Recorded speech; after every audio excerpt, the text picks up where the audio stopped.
Hello everyone, my name is Jacob Usry and I will be presenting the computational fluid dynamics of various pipe geometries as the final project for CHEMI 506 transport phenomena. So first off, a little bit of background. We were tasked with modeling this geometry in ANSYS Fluid. Here's the general shape. I first drew section 1, then section 3, then section 4, then section 5, then erased the sidelines for section 4 and reconnected with straight lines. Then I drew the lines for section 2. We had two different diameter conditions, 1 e to the negative fourth, which is the microscale, and 1 e to the negative second, which is the centiscale. And for each one of those diameters, we had to run 5 different velocities, varying from 0.01 meters per second to 3 meters per second. So first off, the microscale. I chose a mesh size of an order of 10 less, a power of 10 less than our diameter. So that gave our mesh size was 1 e to the negative fifth meters, and that resulted in about 91,000 elements. First, here are the velocity contours, where you see velocity 1, velocity 2, velocity 3, velocity 4, and velocity 5. This layout will continue throughout the presentation. So the first row will always be 1, 2, 3, then the bottom row will be 4 and 5. Each one of these velocity contours is laminar, and every single one of them developed at approximately 8 e to the negative fifth meters from the inlet of the pipe. Here are the pressure contours.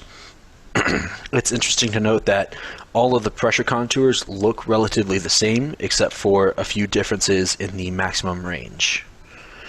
Here are the velocity profiles in section 4 for each one of the cases.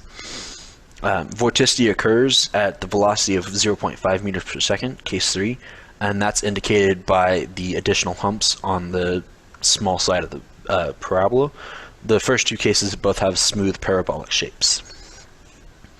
For the centiscale, I continued to stick with the 1 e to the negative third meter mesh size, or the power of 10 mesh size, which gave a size of 1 times 10 to the negative third meters. And it also resulted in a number of approximately 91,000 mesh elements. Here are the velocity contours. Every single one of these is laminar except for velocity 5. So for velocity 5, we ran the simulation using a standard K epsilon model.